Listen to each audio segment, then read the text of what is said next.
IRS Ramesh గారికి, వాళ్ళ సత్యమణి గారికి, వేదిక అలంకరించిన ప్రతి ఒక్కరికి, కమిటీ సభ్యులకు, మరి కలెక్టర్ ప్రిన్సిపాల్ గారికి, డాక్టర్ విజయ్ గారికి, ఇక్కడికి ఇచ్చేసిన విద్యార్థులకు, వాళ్ళ తల్లిదండ్రులకు, ఇతరులకు, పత్రికా విలేకరులకు, ఎలక్ట్రానిక్ మీడియా వారికి అందరికీ కూడా నా హృదయపూర్వక నమస్కారాలు తెలియజేస్తున్నాను.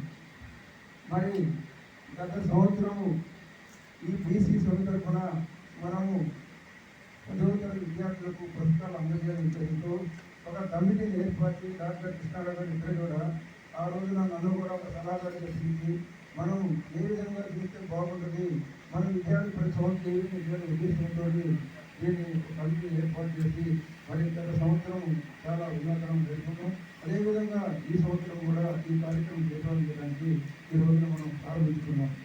మరి మనము విద్యార్థులు మనం చదువుకున్నది కాకుండా ఏదైతే ఇప్పుడు మన ప్రిన్సిపాల్ గారు అదేవిధంగా విజయ్ గారు చెప్పారు, మరి మనం చదువుకునేటప్పుడు స్పోర్ట్స్ కావచ్చు, నాయకత్వం కావచ్చు, అన్నీ తెలుసుకోవాలంటే ఒక విద్యలతో పాటు మనం బాధ్యత చేసే పరిస్థితి కార్పొరేట్ కాలేజీ కార్పొరేట్ స్కూల్ వచ్చిందల్లా లెసన్ చెప్తే ఆ రోజుల్లో నేను చదువుకున్నప్పుడు క్లాస్లోనే ఆ లెసన్ క్వశ్చన్ వేస్తే వెంటనే ఆన్సర్ ఇచ్చేవాడు.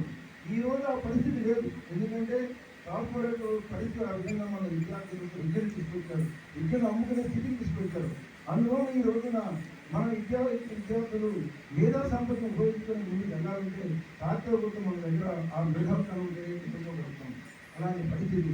అదే ప్రభుత్వ పాఠశాలలకు వాళ్ళు ఈరోజు కూడా ఒక లెసన్ ఆ యొక్క క్లాసులో 45 నిమిషాలు టీచింగ్ ఇస్తే చాలా ఉన్నతంగా ఉంది. కార్పొరేట్ పరిస్థితి మన పరిస్థితి చాలా తేడా ఉంది. మరి మనం ఇంటి దగ్గర పుట్టి పెరిగిన దానికి కూడా మన ఇంటి పనులు కూడా నిమ్మకాయంగా ఒక చదివే కాదు, మన ఇంటి పనులు కూడా. ఎందుకు చెప్తున్నానంటే నేను 1959లో మా తల్లిదండ్రులకు నేను జన్మించినప్పుడు వాళ్ళిద్దరూ నిరక్షరాస్తులు.